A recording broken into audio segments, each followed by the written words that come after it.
Inicio a la sexta sesión de la Cátedra de Estudios de Género. Mi nombre es Laura Romero, soy la coordinadora de la cátedra y directora académica del Departamento de Antropología. Y hoy tenemos a dos invitadas, a la maestra Laura Mendoza Molina y a la licenciada Gabriela Mendoza Santiago, quienes van a presentar la charla Los derechos de las mujeres en la normatividad de IPES, cuando los derechos importan. Voy a presentarlas muy rápidamente. Gabriela Mendoza es socióloga y trabajadora social por la UNAM.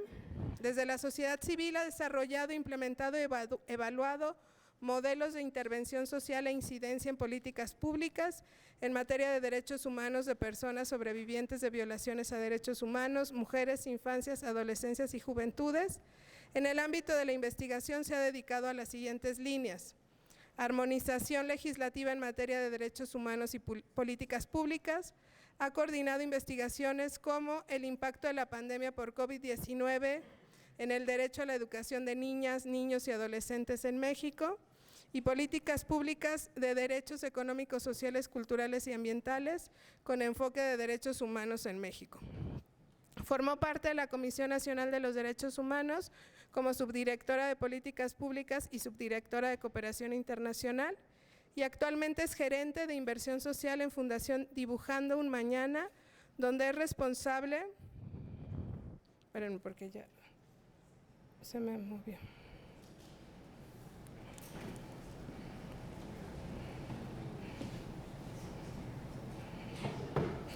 Donde es responsable de implementar la estrategia institucional de incorporación del enfoque basado en derechos humanos en organizaciones de la sociedad civil para su fortalecimiento.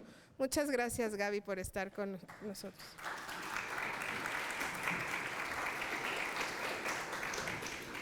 Y la maestra Laura Mendoza tiene formación multidisciplinaria desde ingeniería química, pasando por administración de empresas, desarrollo de microrregiones, derechos humanos, políticas públicas y litigio estratégico.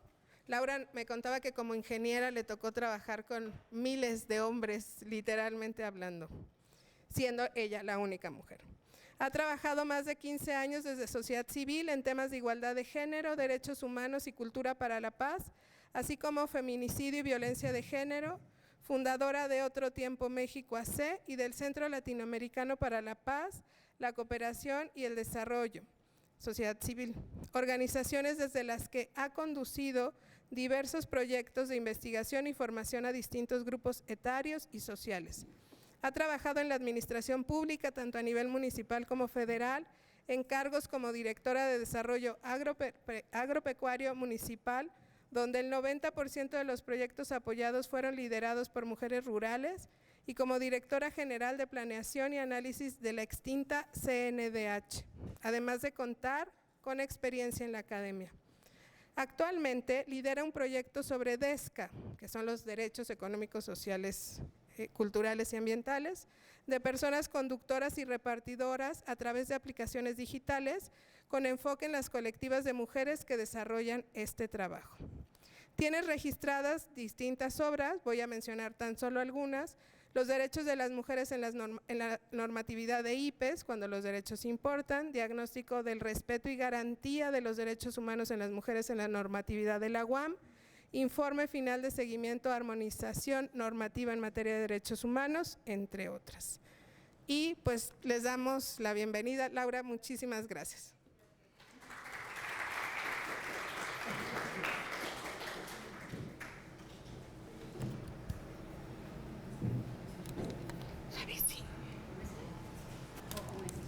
Si quieres con este y ahorita… ¿Sí se escucha bien este? Este es para la transmisión. Ah, ok. Pero entonces no van a oír ellas, con razón decían. Ahí está ¿Este? Entonces lo quito de ya ahí. se lo damos. Y esto acá. Se lo damos a José Carlos, así pequeñito. Ajá, este acá. Perfecto. Y ya.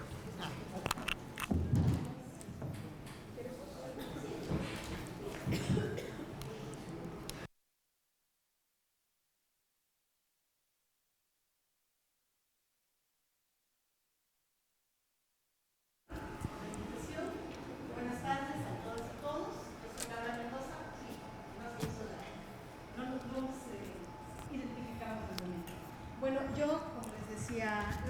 soy directora ejecutiva de Otro Tiempo México y nosotras hicimos una investigación sobre 165 instituciones públicas de educación superior y cómo en su normatividad se ve reflejado el respeto y garantía de los derechos humanos de las mujeres.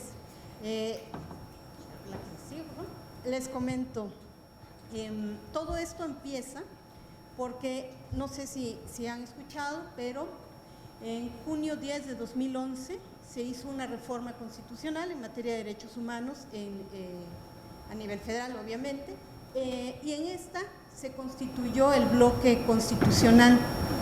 Es decir, a partir de esa fecha, los tratados, convenios y pactos que firmó el Estado mexicano y los ratificó, están ahí, y quiere decir que todas las personas en el servicio público, cualquier autoridad, entiéndase servidores públicos que están en las instituciones públicas de educación superior, deberán respetar y garantizar los derechos de todas las personas y en este caso de las mujeres.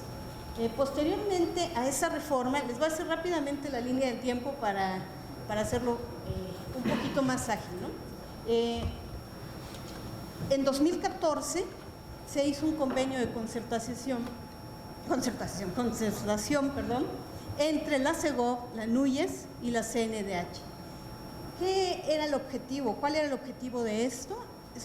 Era muy importante hacerlo, era transmitir en toda la normatividad de las CIPES el deber de respetar, garantizar y promover los derechos humanos, y en específico, dadas las recomendaciones que tiene el Estado mexicano de la CEDAW y de Belén do Pará, proteger los derechos de las mujeres y la no discriminación.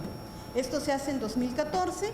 A partir de esta reforma, la Secretaría de Gobernación es quien debe llevarla a cabo, verificar que en todo el país se esté garantizando los derechos humanos. Sin embargo, también tiene una función muy importante de crear mecanismos de diálogo con la sociedad civil, con la academia, etcétera, y es que suma a ANUYES. ¿Sí saben lo que es ANUYES? Es la Asociación Nacional de Universidades e Instituciones de Educación Superior, que generalmente agrupa principalmente a instituciones públicas.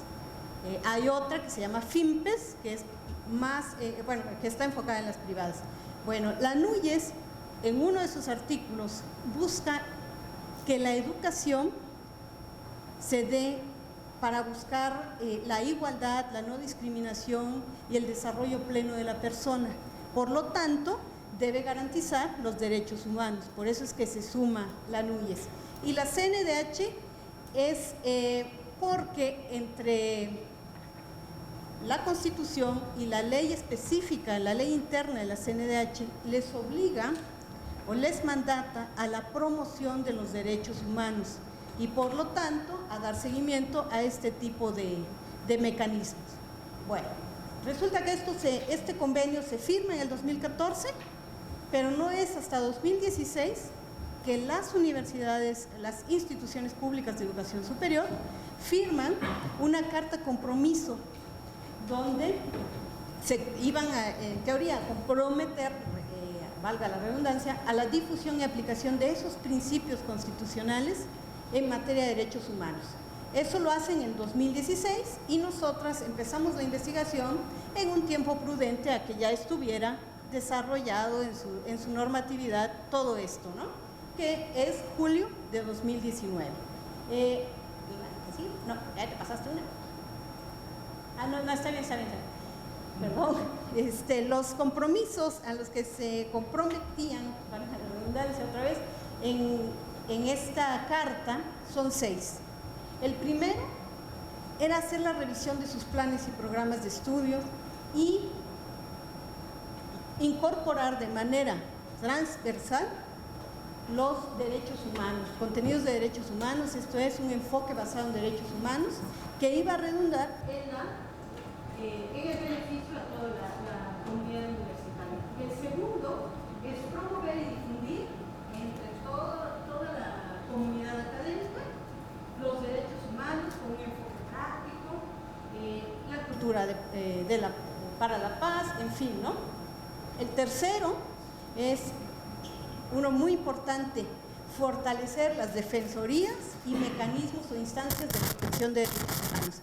Esto incluye efectivamente las defensorías, que hay esta instancia, pero también las unidades de género, las unidades de igualdad de género. La que sigue, por favor. Bueno, el número 4 de estos compromisos es promover la investigación de manera transversal, la producción editorial, la celebración de congresos, etcétera, donde se dé importancia al respeto de los derechos humanos. El quinto, revisar políticas, reglamentos y protocolos de actuación para que estén armonizados con todos los principios constitucionales y por lo tanto con el derecho internacional de los derechos humanos. Y el número 6 era adecuar todas las instalaciones, la infraestructura a las personas con discapacidad para que tengan acceso y no se vean discriminadas. Siguiente, por favor. Bueno, en este caso, ¿por qué se buscaba esto? Porque toda persona que forma parte del Estado, de cualquier Estado, tiene ciertas obligaciones. Estas obligaciones son sumamente importantes y son 4. ¿Sí? ¿Te lo doy? No, regrésala. Ya te pasaste. Ahí está. ¿Sí?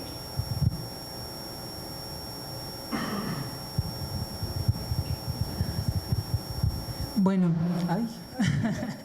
las obligaciones que tiene el Estado, y como mencionaba Laura, toda persona servidora pública, y en este caso particular, todas las personas que trabajan o forman parte de las comunidades universitarias, de las instituciones de las que participaron en esta investigación, tienen 4 obligaciones. Estas se establecieron también a partir de la reforma que mencionaron también en 2011 y a nivel constitucional. ¿Por qué son importantes? Porque cuando un Estado firma un tratado internacional, está obligado a llevarlo, a aterrizarlo a su normatividad interna, a su país, en este caso México. Y en ese sentido se obliga también a que se reconozcan y se garanticen los derechos humanos dentro de ese país. En el caso, por ejemplo, ya hablando a nivel sociedad, las organizaciones civiles, instituciones privadas, academia, si bien no se establecen que tengan obligaciones, sí tienen responsabilidades y por lo tanto también tienen que estar realizando acciones para garantizar y cumplir los derechos humanos. Ahora, estas cuatro obligaciones son importantes también para tener un poco el panorama de cómo hicimos el análisis y de lo que tendrían que estar haciendo todas las instituciones en materia de derechos humanos. La primera es promover. Implican acciones de sensibilización, adoptar medidas de largo alcance para la realización de un derecho. Por ejemplo, esta cátedra es una acción que promueve herramientas relacionadas con la perspectiva de género, los derechos de las mujeres, el lenguaje incluyente, etcétera, ¿no?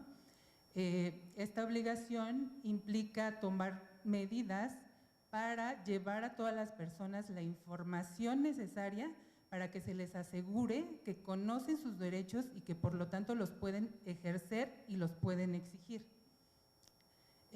Implica también tomar medidas para sensibilizar a todas las personas en materia de derechos humanos y y en ese sentido ir cambiando como la percepción, la conciencia, el entendimiento sobre los derechos humanos en la vida cotidiana.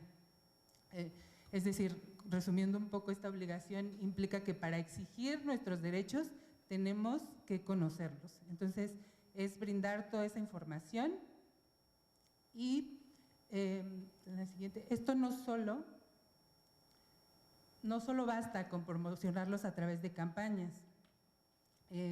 También se requiere la evaluación de esas campañas, la evaluación de esas acciones informativas en materia de diseño, los resultados, las repercusiones que ha tenido, para poder ir tomando pues, decisiones que puedan ir orientándolas de manera mejor para el pleno ejercicio de los derechos humanos. La siguiente obligación es respetar, que significa que las autoridades en todos los niveles y en todas sus funciones deben abstenerse de llevar a cabo acciones que vulneren los derechos y que impidan o obstaculicen las circunstancias que hacen posible el goce o ejercicio de los derechos. Esta obligación es exigible e inmediata, es decir, el Estado no tiene por qué violentar nuestros derechos. La siguiente obligación es la de protección, que implica asegurar a todas las personas que no van a sufrir violaciones de derechos humanos, es decir, hacer cumplir las obligaciones de respeto a los derechos humanos, como adoptando medidas para prevenir esas violaciones a derechos humanos, y una de estas medidas son los marcos normativos o marcos jurídicos adecuados, es decir, todas las normas, todos los reglamentos. En el caso de las instituciones públicas, desde su ley de creación, el reglamento, protocolos de igualdad de género, todos esos son marcos jurídicos que permiten la protección de los derechos humanos. Y además, establecer la maquinaria institucional necesaria. ¿Qué significa esto? Establecer responsables, secretarías, defensorías, unidades de género para poder aplicar la normatividad. Y además implica entonces crear mecanismos o garantías necesarias para hacer exigibles estos derechos ante tribunales, ante los órganos de defensorías de derechos humanos, como la Comisión Nacional de los Derechos Humanos, las comisiones estatales o, en el caso de las instituciones, las unidades de género o las defensorías de derechos universitarios. Y la cuarta obligación es la de garantizar los derechos humanos. Esta implica crear las condiciones institucionales y materiales que hagan posible la realización de los derechos humanos. Es decir, proporcionar, facilitar y mejorar los medios para que todas las personas puedan ejercer sus derechos por sí mismas. Los estados deben tomar todas las medidas necesarias para prevenir, investigar, sancionar y reparar cualquier violación a los derechos humanos. Y bueno, teniendo un poco de base esta parte un poco teórica sobre los derechos humanos que también retomamos en esta investigación, no sé, si me ayudarían a levantar la mano, ¿qué opinan? ¿Quién está de acuerdo con este supuesto? Si una alumna sufre violencia en una institución educativa, ¿se ve afectado su derecho a la educación? Quien opine que sí, si me ayuda a levantar la mano. Muchas gracias. Bueno, pues efectivamente esta investigación tiene un poco ese sentido. O sea, cuando ingresamos a una institución de educación pública no solo se trata de garantizar nuestro derecho a la educación, sino que hay otros derechos que tienen que garantizarse también para poder lograr ejercer nuestros derechos vinculados a la educación. Y esto tiene una base en lo que llamamos los principios de los derechos humanos. Estos también son 4 principios y el primero es el principio de universalidad. Significa que los derechos humanos se deben de respetar sin importar ninguna distinción en edad, ni género, ni etnia, ni ideología, ni ninguna preferencia y ninguna condición. Es importante aclarar que esto no implica que tengamos que ver literalmente igual a todas las personas, sino más bien considerar la condición histórica particular y concreta de cada persona o de cada grupo. Es decir, las instituciones de educación superior tendrían que estar considerando las condiciones históricas y concretas, en este caso, para el caso de esta investigación, de las mujeres que estudian en esa institución. El siguiente principio es el de interdependencia. Implica que los derechos humanos todo el tiempo van a estar vinculados entre sí. Cuando se respeta un derecho, se respetan todos aquellos que estén vinculados a este derecho. Por eso es importante entender a los derechos humanos como un sistema y no de manera aislada. En este caso, si se vulnera el derecho de una alumna de una institución pública de educación superior a una vida libre de violencia, se vuelve imposible dar cumplimiento a su derecho a la educación y al revés. Si vulneramos su derecho a la educación es porque seguramente de alguna manera estamos ejerciendo alguna violencia. Es decir, los derechos humanos se complementan y se fortalecen recíprocamente para su pleno ejercicio y garantía. El tercer principio de los derechos humanos es el de indivisibilidad. Esto significa que los derechos no pueden fragmentarse ni cumplirse de manera parcial. No hay categorías ni jerarquías, ni podemos decir que uno es más importante que otro. Por lo tanto, no puede justificarse la violación de uno de los derechos en aras del cumplimiento de otro. Para el caso concreto de las instituciones públicas de educación superior, si se vulnera el derecho a una vida libre de violencia, no puede justificarse ningún tipo de actuación bajo el argumento de priorizar el derecho a la educación. Los derechos deben interpretarse y tomarse en su conjunto y no como elementos aislados. Y el cuarto principio de los derechos humanos es el de progresividad. Es obligación del Estado garantizar la continuidad de la garantía y reconocimiento de los derechos humanos y prohibir un retroceso. Esto implica que se tienen que ir alcanzando objetivos cada vez mayores para mejorar las condiciones de los derechos humanos de las personas. Para el caso de las instituciones de educación superior, si ya tenemos una norma que protege el derecho a la educación, el derecho a una vida libre de violencia, es anticonstitucional, es antiderechos humanos, regresar y decir no, ya no voy a hacer válida esta norma. Se deben establecer mecanismos para mejorar estas normas constantemente. Y bueno, con esta base, ahora sí vamos a hablar un poco más de la investigación y cómo se fue realizando. Bueno, ¿hasta aquí alguna duda? No, ok. Bueno, les voy a contar un poquito cómo hicimos esta investigación. ¿Sí? Bueno, como ya les comentó Gaby, todos los poderes, o sea, todas las personas que trabajan en el Ejecutivo, Legislativo y Judicial y demás autoridades públicas o gubernamentales, ya sea de nivel federal, estatal o municipal, están en condiciones de comprometer la responsabilidad del Estado en cuanto a los temas de garantía de los derechos humanos. Es decir, en este caso de esta investigación, cualquier servidor público, cualquier empleado, personal administrativo o docente de una institución pública de educación superior, si no respeta los derechos humanos, lo que hace es comprometer al Estado mexicano por no respetar en su totalidad los derechos humanos. Sí.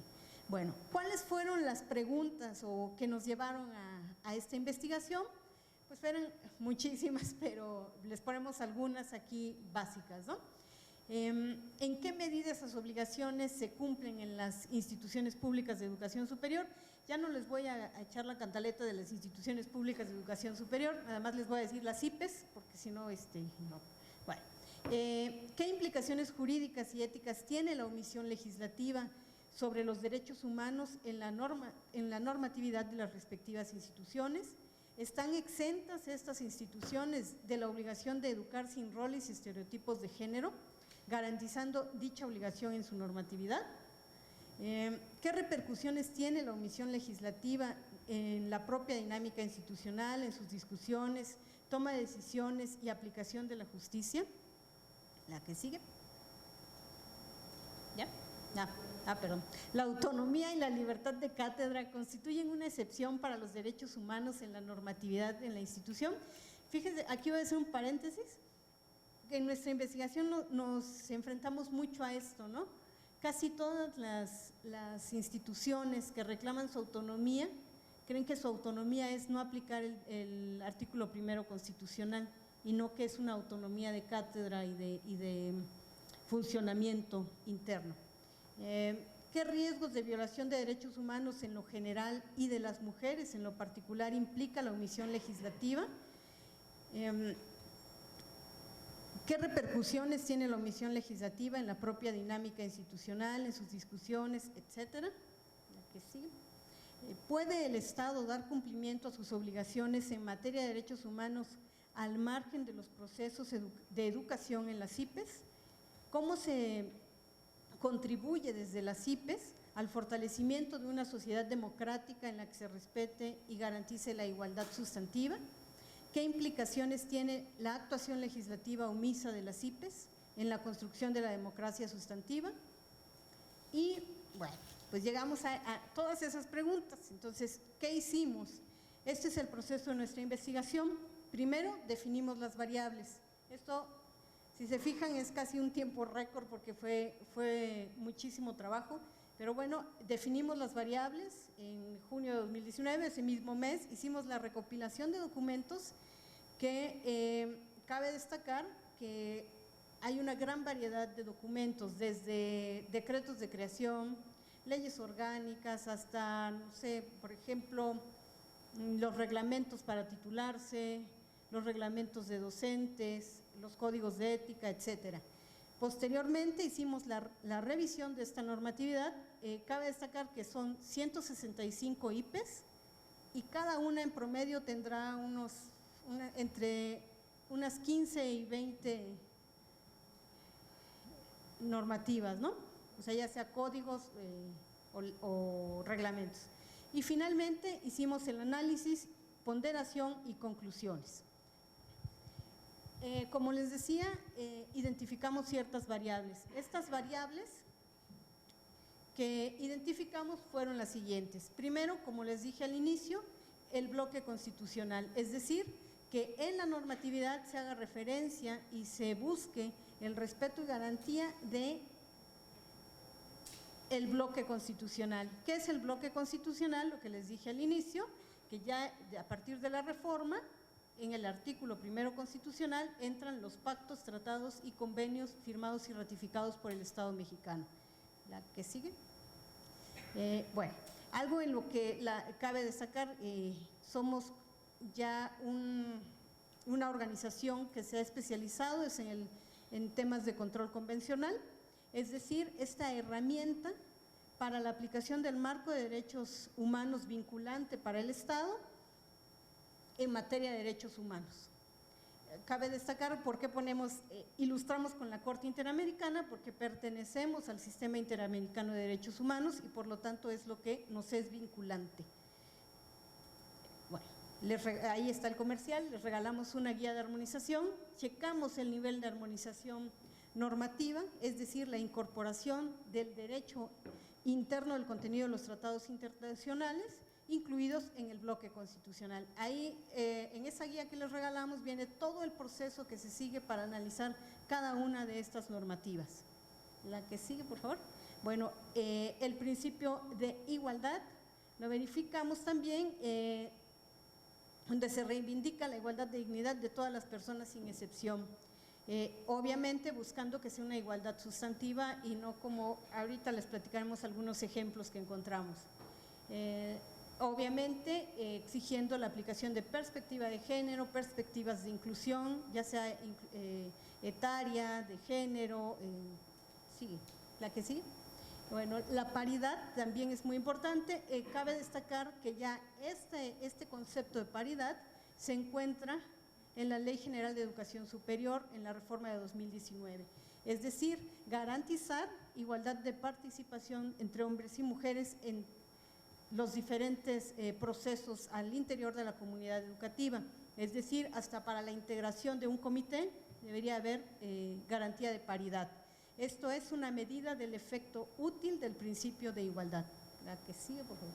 Bueno, el principio de no discriminación es el derecho de toda persona a no ser discriminada y por lo tanto esto tiene que cubrir una de las tantas recomendaciones que le ha hecho al Estado mexicano la CEDAW y que está implícito en su artículo primero. La que sigue, por favor. El derecho de las mujeres a una vida libre de violencia, en todos los tipos de violencia, físico, psicológico, patrimonial, económico, sexual, incluso la muerte o algún otro daño. La que sigue, por favor.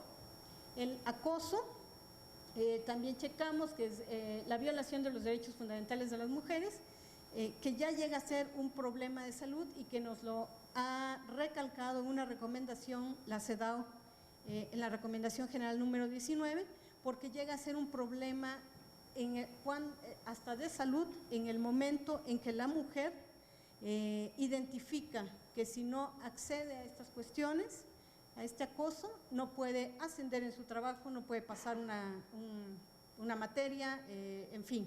La que sigue, por favor. El hostigamiento, la Ley General de Acceso a las Mujeres a una Vida Libre de Violencia, lo define también en su artículo 13 como el ejercicio del poder en una relación de subordinación real de la víctima frente al agresor en los ámbitos laboral o escolar y se expresa en conductas verbales, físicas o ambas. La que sigue. Bueno, la perspectiva de género, esta gran metodología o herramienta que nos ayuda a identificar y cuestionar la discriminación, la desigualdad y la exclusión de las mujeres, como lo establece la Ley de las Mujeres del Instituto Nacional de las Mujeres en su artículo 5. La que sigue. Aquí también buscamos, analizamos el lenguaje incluyente en toda la normatividad, es decir, que integre explícitamente a ambos sexos y que excluya los roles. Por ejemplo, para no darles solamente las variables, hay una maña que tienen tanto a nivel de IPES como en gobiernos municipales o estatales, que es el que yo le llamo el tan por todos mis compañeros, ¿no? Al inicio de cualquier ley, nada más ponen, nos vamos a referir al alumno, incluyendo hombres y mujeres. Y ya, toda la ley se la ponen, o la normativa, en masculino. Y por ejemplo, cuando hablan de enfermeras, ¿no? Es la mujer, la enfermera. Cuando hablan, ya pasan el límite de enfermería a medicina, ya solo es el doctor o los, ¿no? La que sigue, por favor. Bueno, el debido proceso, que son los medios a los que debe tener acceso toda persona para hacer valer sus derechos, asegurar o defender sus libertades. Esto lo deben garantizar en el tema de las defensorías de derechos humanos, las defensorías de los derechos universitarios, etcétera. La que sigue.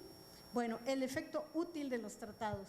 Esto, si hay aquí alguien de derecho, sabrá que hay 3 convenciones de Viena. En la Convención de Viena, específicamente sobre el derecho de los tratados, en su artículo 31, se alude a que los mismos deben ser interpretados de manera tal que se otorgue a estos la posibilidad de desplegar todos sus efectos, que se garantice, que se cumpla completamente.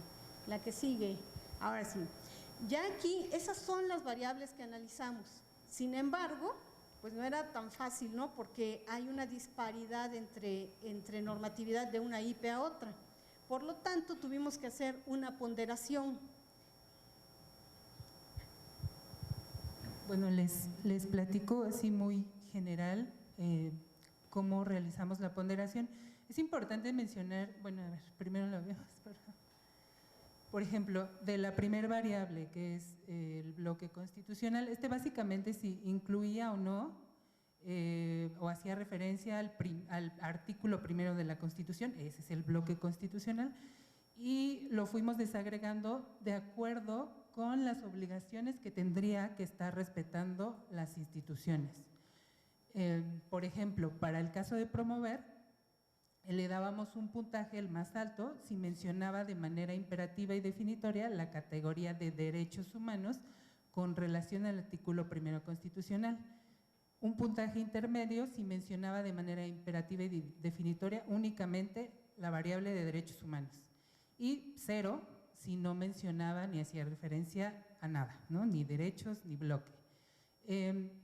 Así fuimos analizando cada una de las obligaciones que tienen que estar cumpliendo las instituciones, las IPES, para cada una de las variables que mencionó Laura. Otro ejemplo que les pudiera… bueno, en el caso de la perspectiva de género, hacer una metodología que se tiene que integrar, el análisis fue un poco distinto, se analizó si se integraba la conceptualización de la perspectiva de género y aquí sí se mencionaba o se integraba como parte de la norma algún artículo que expresara la obligatoriedad de usar un lenguaje incluyente y no sexista. O sea, aquí identificamos si sí lo incluye en su norma. Para el tema de la igualdad, en el caso de garantizar, por ejemplo, revisamos si se establecían los mecanismos de sanción para violaciones específicas al principio de igualdad, con mecanismos de reparación de daños y para las víctimas de violaciones a este derecho. Para el principio de no discriminación, por ejemplo, en el caso de la obligación de proteger, tenía el 100% si las normas establecían un mecanismo de denuncia para cualquier acto de discriminación y además definían responsabilidades específicas relacionadas con esto. Para el caso del derecho a una vida libre de violencia, para la obligación de garantizar, tenían un 100% si establecían mecanismos de sanción, protección y reparación del daño ante actos de violencia contra las mujeres.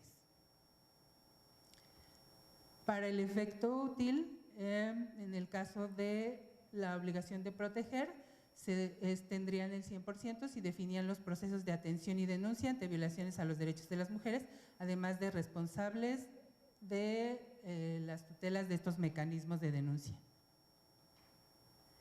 Y además de identificar si se establecía una norma que regulara el uso del lenguaje incluyente, revisábamos si la norma usaba o no el lenguaje no incluyente.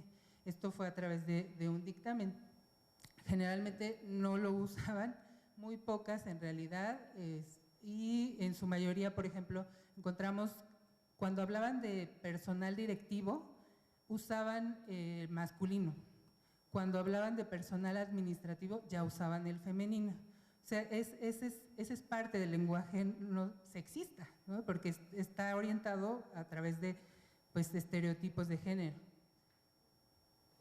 Sí.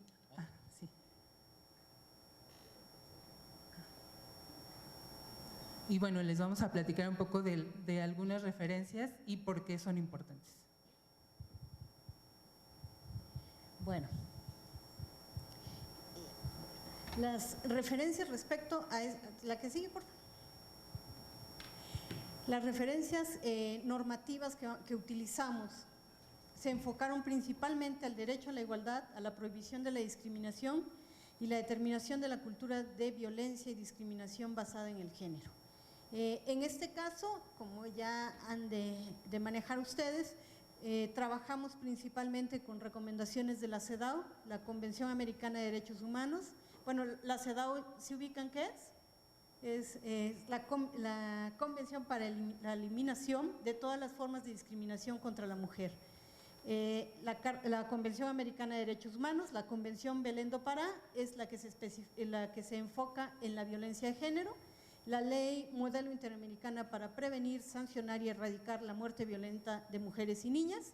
Y las recomendaciones generales números 30, 31, 33 y 35 de la CEDAW sobre la violencia por razón de género. Cabe destacar que también nos basamos mucho en las sentencias de la Corte Interamericana de Derechos Humanos. Aquí es muy importante que tengamos en cuenta que es ya, digamos, el último recurso que tenemos, es la Corte Interamericana. Cuando ya todo… Yo lo voy a decir como lo siento yo, cuando ya nos decepcionaron todas las instituciones dentro del Estado, cuando ya no pasó nada, no nos hicieron justicia, recaemos en la Corte. Ahorita van a ver algo, les voy a contar esta sentencia, se las voy a resumir. No, ya te fuiste. con un sentido muy específico. Esta sentencia se trata específicamente de violencia de género en el ámbito escolar y van a ver lo paradójico que es que cuando este es nuestro último recurso se tarda muchos años en resolver, ¿sí? Entonces, vamos a empezar. Esta es la sentencia de la Corte Interamericana del caso Guzmán Albarracín contra el Estado de Ecuador. ¿Por qué de Ecuador si estamos en México? Porque, como les repito, somos parte del sistema interamericano, por lo tanto, esto se vuelve jurisprudencia para nosotros, ¿sí? Entonces, vamos a ver. El caso Guzmán Albarracín, se los voy a relatar rápidamente. En 2001, esta niña Paola Guzmán Albarracín, de 14 años de edad, que cursa la educación secundaria, empieza a tener problemas en una materia, recurre al vicerrector de su escuela, de su colegio, y el vicerrector le dice: sí, yo te ayudo, pero ten relaciones sexuales conmigo. Hay indicios, hay testimonios y pruebas que indican que sí tuvo relaciones sexuales con el vicerrector, al igual que otras alumnas, y que las autoridades de ese colegio conocían de esta situación. La sentencia se basa en 3 partes. Ahorita estamos en el tema de hechos. Ya, Gaby. Para el siguiente año, para diciembre de 2002, la inspectora, así lo marca la sentencia, en este caso sería como la prefecta del curso de Paola, le dice a la mamá de Paola que vaya al día siguiente a la escuela. Justo ese día que es la cita, Paola en su casa, ya se reconstruyen los hechos, ponen un horario de 11 de la mañana, toma unas pastillas de fósforo blanco. Lo que hace el fósforo blanco es que te quema todo por dentro, ¿sí? Y se va a la escuela y llega y le comenta a sus compañeras pasan esa situación a las autoridades de la escuela y la llevan a la enfermería, y en lugar de hacer algo, una emergencia, es fósforo blanco, te estás quemando por dentro, y dicen: ponte a rezar, mijita, ¿no? Bueno, la que sigue, por favor. Y ya llega mediodía. Imagínense, la niña rezando, quemándose por dentro, y la niña rezando, y ya a mediodía se les ocurre finalmente a las autoridades hablarle a la mamá para que se acerque a la escuela porque su hija está mal. Entonces tarda en llegar media hora más la mamá, la lleva en un taxi al hospital, y al día siguiente Paola muere, dejando 3 cartas, una de las cuales le dice al vicerrector que se siente engañada y que ya no aguanta, y que por eso se toma esa decisión para acabar el sufrimiento. En diciembre de ese mismo año ese mismo día realizan el levantamiento del cadáver, pero también el papá denuncia a este vicerrector para que se investigue qué responsabilidad tiene en este caso con su hija. En febrero de 2003 se pide que detengan al vicerrector, pero casualmente este individuo ya se dio a la fuga, ¿no? Para junio de ese mismo año se presenta ya la acusación formal contra el vicerrector por el delito de acoso sexual. Hasta ahí lo dejamos. Luego, a finales de ese año, ya en octubre del 2003, la mamá de Paola lo denuncia por acoso sexual, violación e incitación al suicidio. Ya para el siguiente año, la jueza considera al vicerrector como presunto autor de acoso sexual. Seguimos manejando acoso sexual. Bueno, ya al 2015, acuérdense que esto empezó en 2001, a 2005, ya la Corte Suprema de Ecuador reforma la imputación a estupro. Ahí ya vamos mejorando, ¿no? Ya de acoso sexual pasa a estupro. Y al siguiente año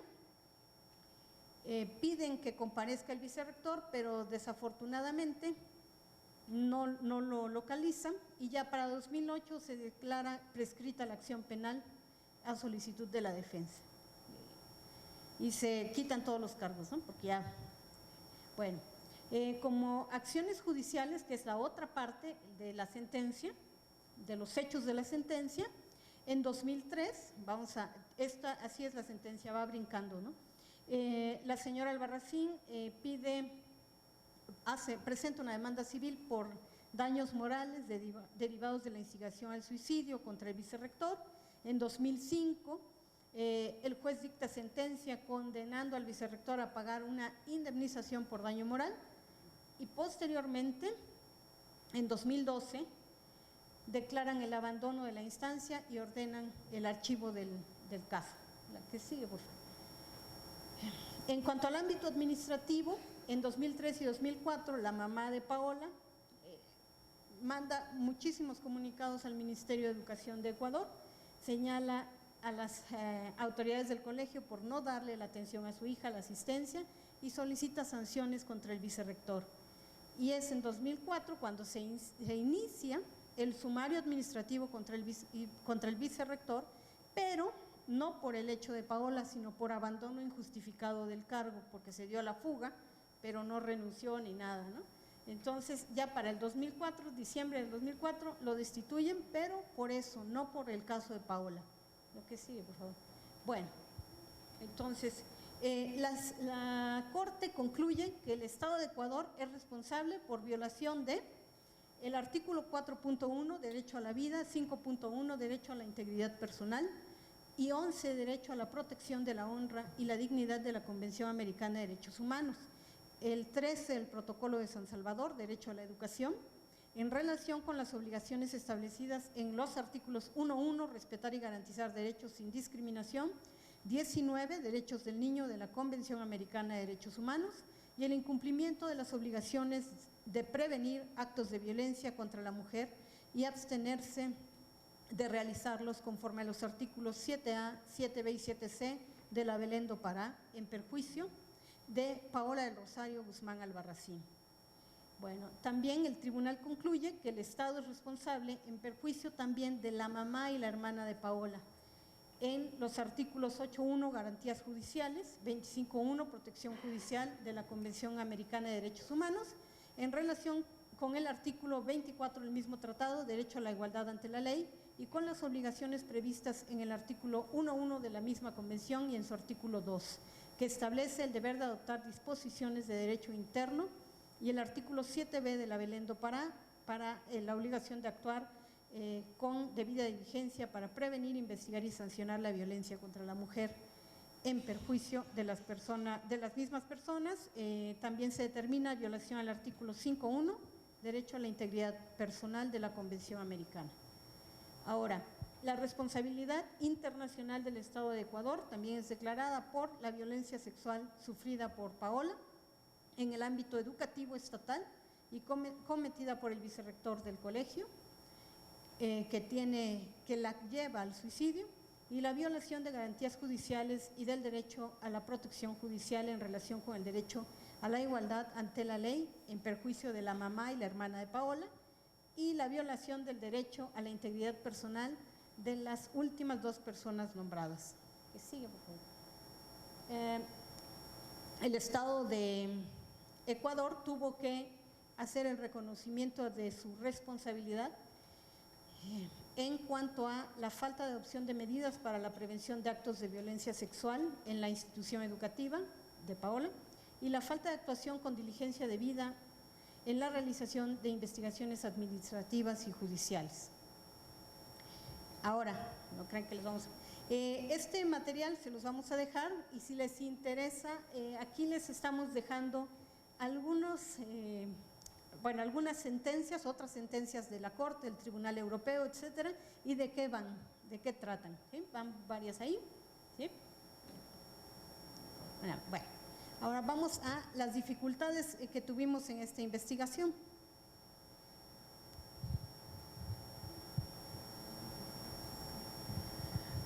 Bueno, de primera instancia, las complicaciones, la primera complicación a la que nos enfrentamos fue el acceso a la información.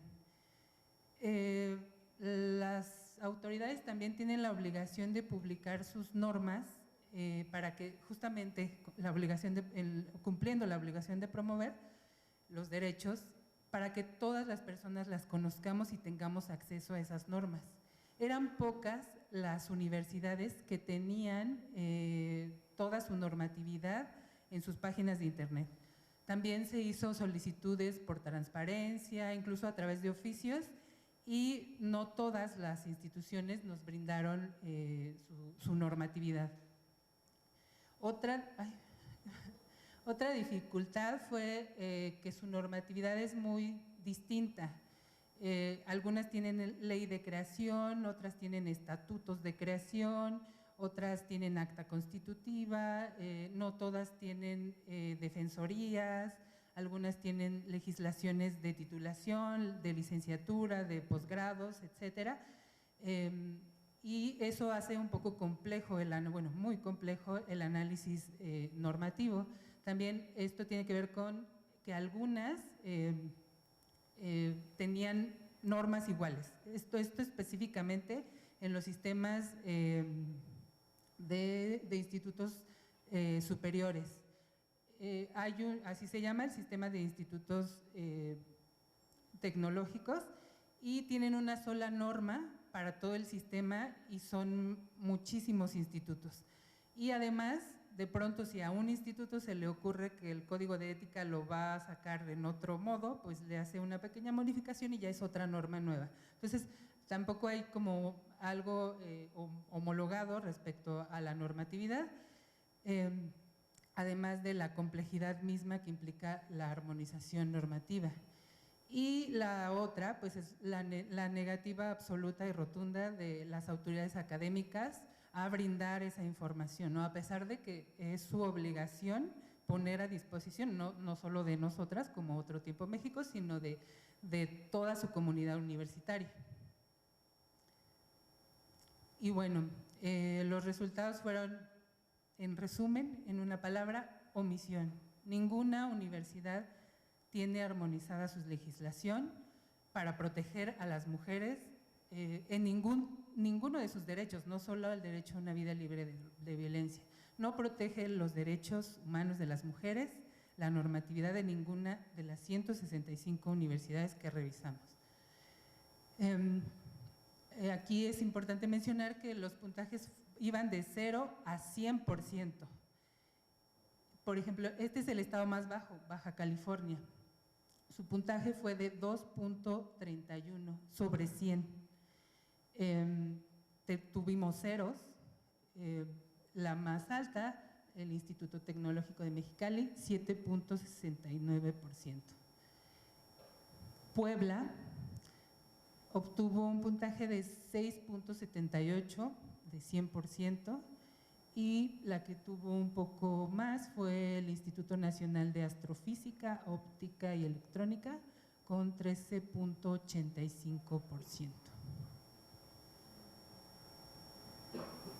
Esta fue la más alta, que es la Ciudad de México, con un 15%.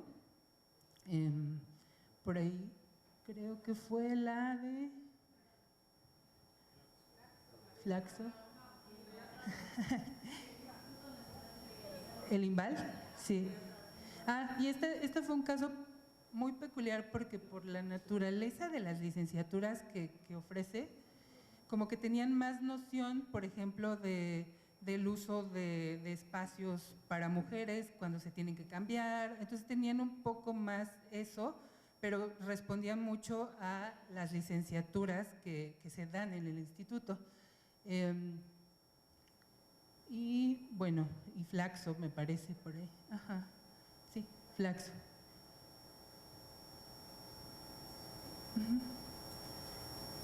Y bueno, aquí está como el de todos los estados. Baja California el más bajo. Puebla se ubica por debajo del promedio, que es 8.72, o de la media, que es Tamaulipas, la que se ubica acá, y el 15%, que es la Ciudad de México, que tampoco es un buen puntaje, ¿no? Y el promedio nacional es de 8.7%, de incorporación de los derechos de las mujeres en la normatividad de las IPES de 165. Entre los resultados que vimos ya un poco de manera cualitativa, bueno, la normatividad no está armonizada conforme a los derechos de las mujeres. Hay normas que siguen siendo violatorias de los derechos humanos de las mujeres. Se establecen sanciones más para quien raya una banca que si ocurre un caso de violación dentro de las aulas. Hay una incorporación deficiente, parcial, no transversal de todas las variables que vimos, o sea, nadie toma en cuenta la no discriminación, nadie considera la perspectiva de género o muy parcialmente, etcétera, ¿no? Nadie considera la obligatoriedad del lenguaje incluyente y prevalece un lenguaje sexista, y la conclusión fue esta, ¿no? La carta que mencionó Laura al inicio, firmada por la Asociación Nacional de Universidades e Instituciones de Educación Superior, la Comisión Nacional de los Derechos Humanos y la Secretaría de Gobernación, no ha tenido cumplimiento. Y bueno, es importante mencionar que la omisión es una violación a los derechos humanos por sí misma. Sí, y bueno, ahora…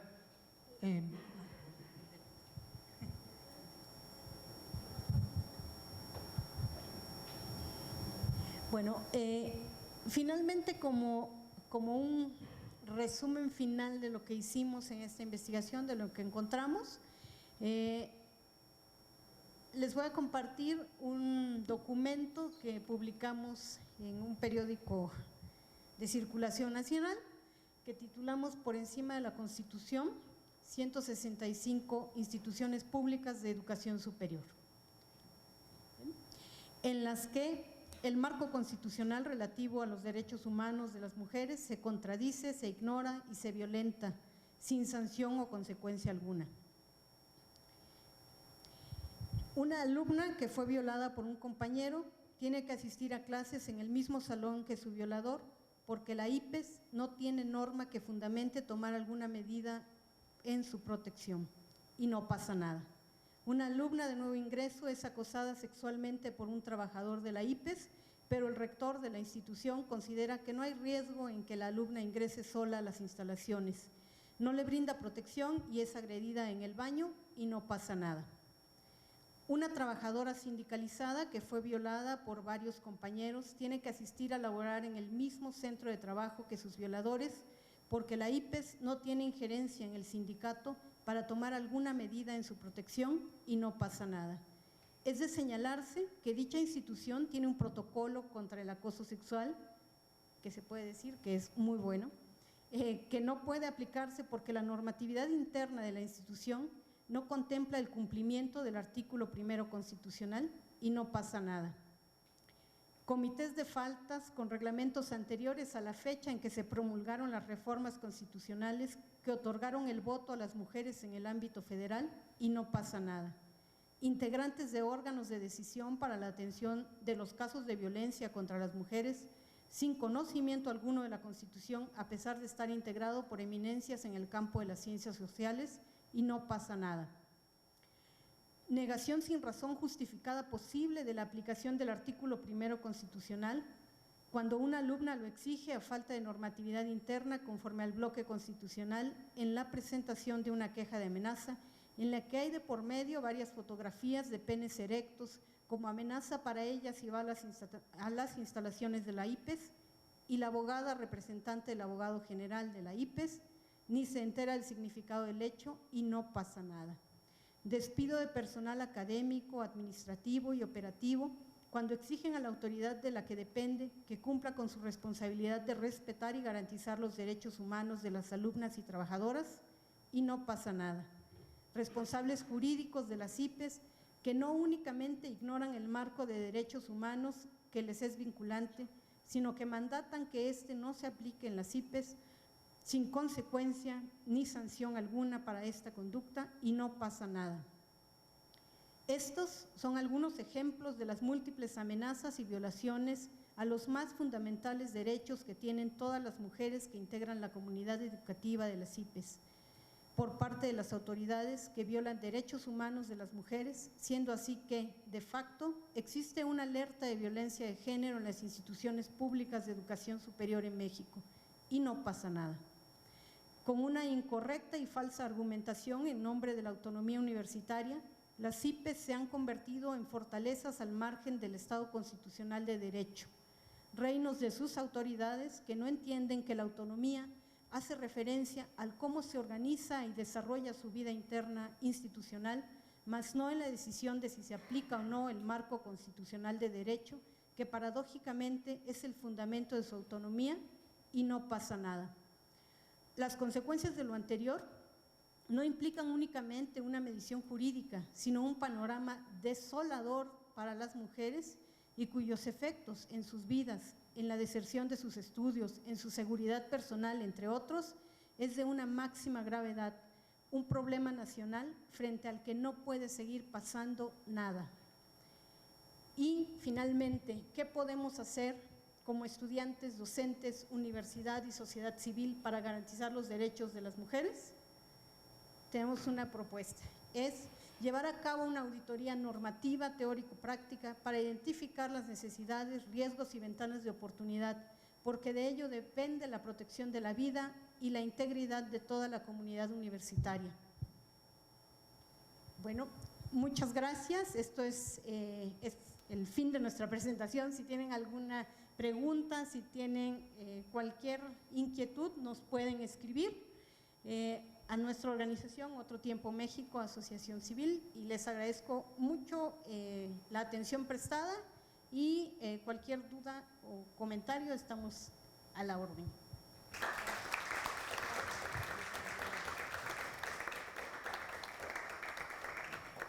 Bueno, pues yo creo que vimos varios puntos que son importantes para nosotras, ¿no? Como institución.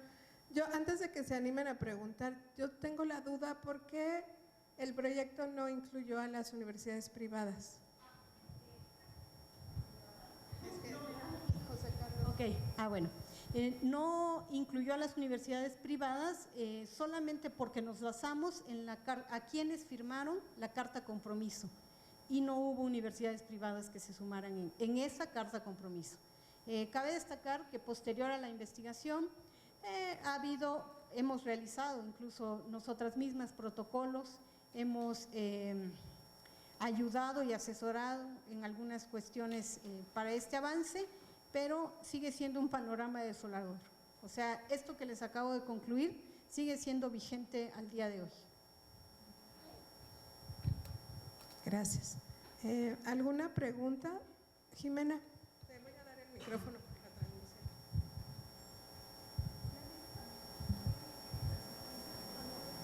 Hola, buenas tardes.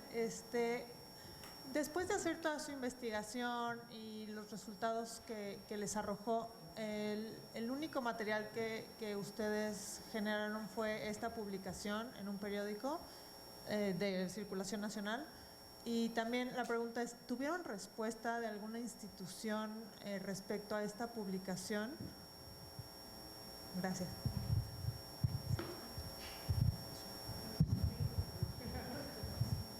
Bueno, no. Evidentemente tenemos la publicación de los resultados, que creo que se los mandamos. Sí, para compartirles.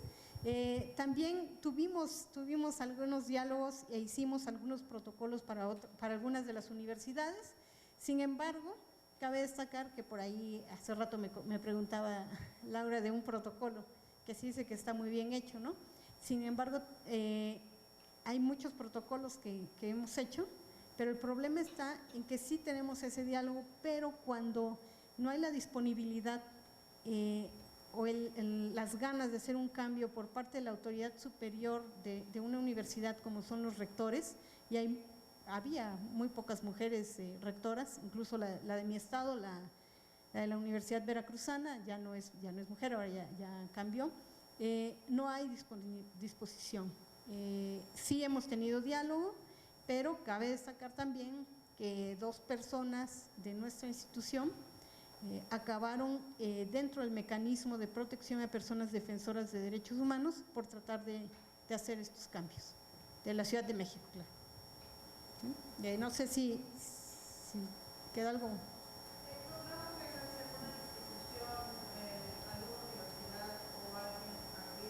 Ajá.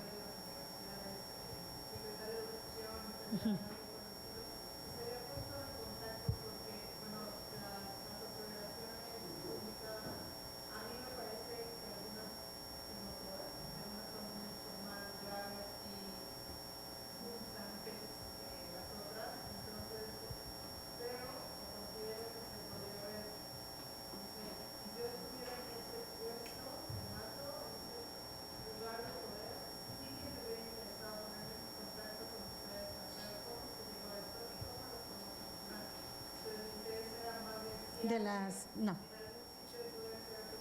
No, algunas universidades, y eso porque nosotras al terminar la investigación les mandamos resultados e incluso posterior a esta investigación anduvimos por algún punto de la administración pública y se promovió desde esta instancia, pero nadie respondió.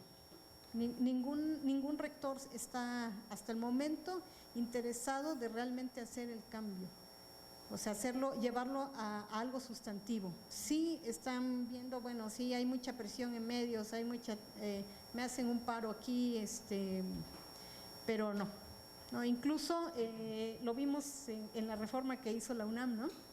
O sea, hacen la reforma y resulta que sigue todo recayendo a discreción del abogado general, y el abogado general puede tomar la decisión contraria a derechos, ¿no? O sea, por abogacía, esa fue la reforma que hicieron. Entonces,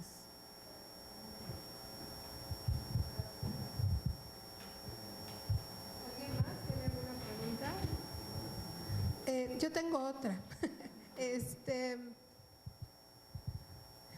En términos de costo y de tiempo,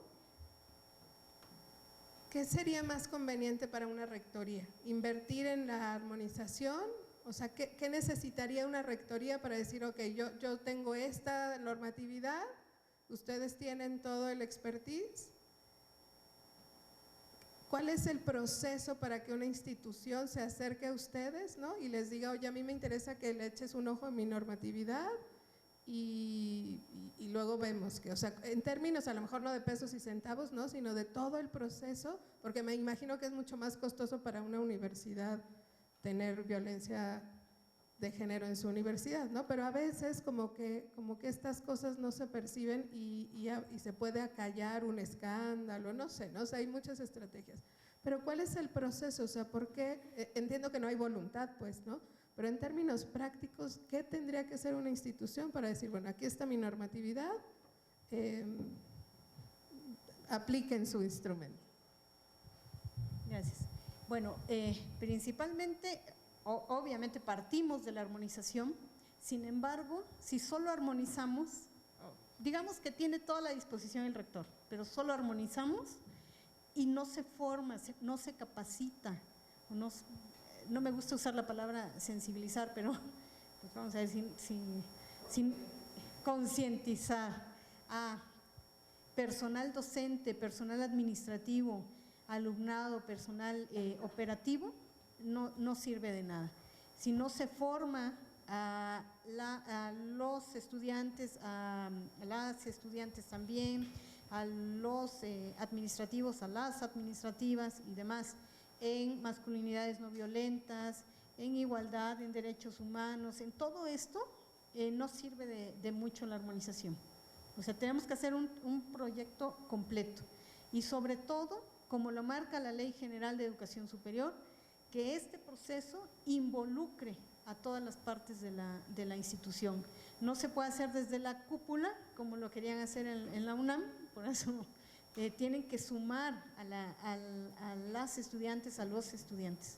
Entonces es un proceso sí que lleva tiempo, porque es un análisis como, o sea, nada más imagínense para analizar una ley de creación o un reglamento, tenemos que aplicar todo lo que va en ese librito que les regalamos, en esa guía de armonización, para una. O sea, y son artículos y artículos que tenemos que analizar y ver, porque no es cambiarle como le hacen en algunos estados a muchas leyes, no es cambiarle a las y los, ¿no? No es eso, es un análisis profundo que garantice y se respeten en las leyes, en la normatividad, los derechos de las mujeres.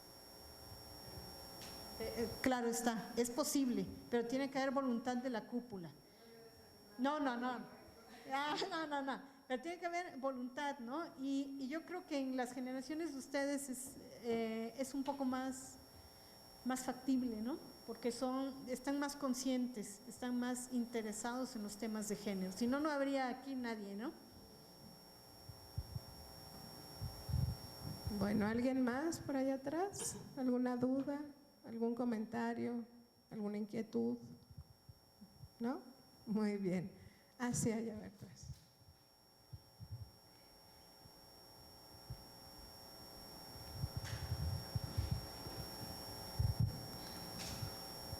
Bueno, pues creo que sobre todo agradezco mucho la información que nos han compartido, porque creo que sobre todo con el tema de los porcentajes que queda como de forma tan gráfica, pues vamos a decirlo tal cual, lo mal que estamos a nivel nacional y sobre todo también a nivel estatal.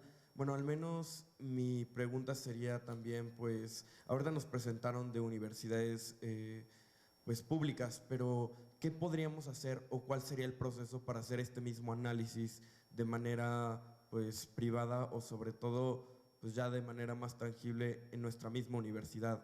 Porque creo que pues al final nosotros podemos tener esta guía y podemos hacer como el análisis tal vez de manera más superficial, pero como comentaron, pues al final necesitamos justamente ese interés y ese pues sobre todo intención por parte de los mismos directivos y los rectores. Entonces, ¿cuál consideran que podría ser como esta forma de que pues realmente lo que se está trabajando o lo que se debe de trabajar pues se ponga en práctica?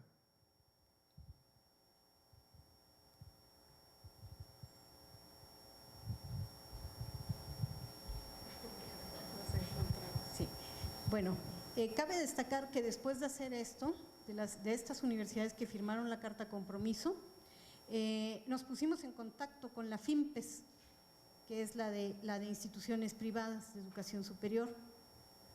Desafortunadamente, la respuesta de la FIMPES fue un mutis completo, o sea, no hubo interés de FIMPES.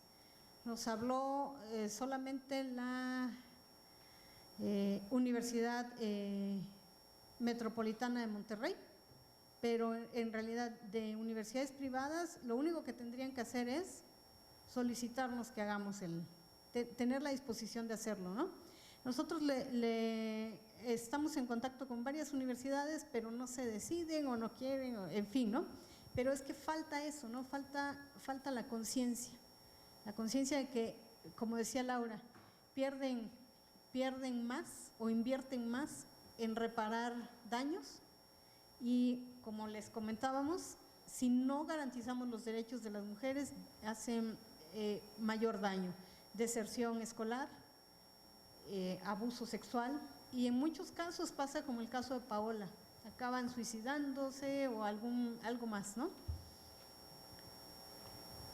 Estamos en un nivel de feminicidios muy altos en México y bueno, necesitamos hacer un cambio global, ¿no?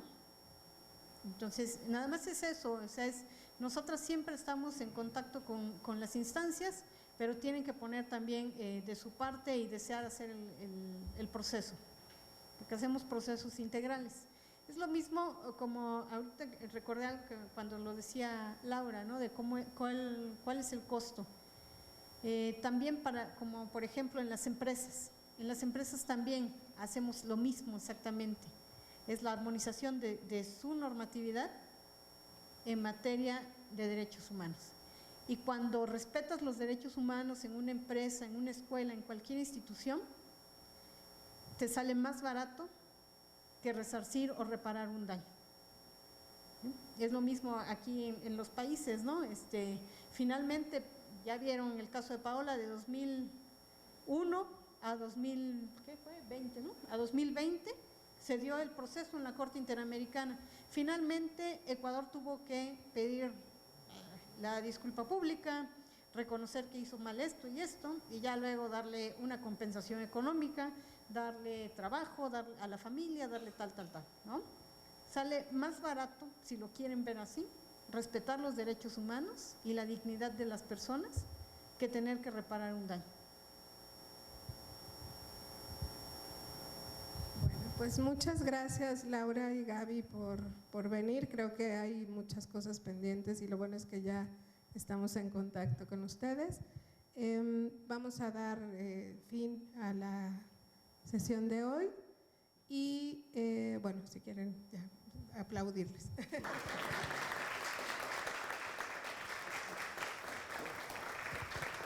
La siguiente sesión es con Norman Monroy. Norman está en el estado de Hidalgo y por cuestiones personales no va a poder viajar. Entonces, les voy a enviar la liga por Zoom y nos conectaremos ahí. Se va a estar transmitiendo también por si en algún momento tienen algún problema de conexión. Va a estar ahí conectada, pero bueno, nos vemos de aquí 8 días. Gracias.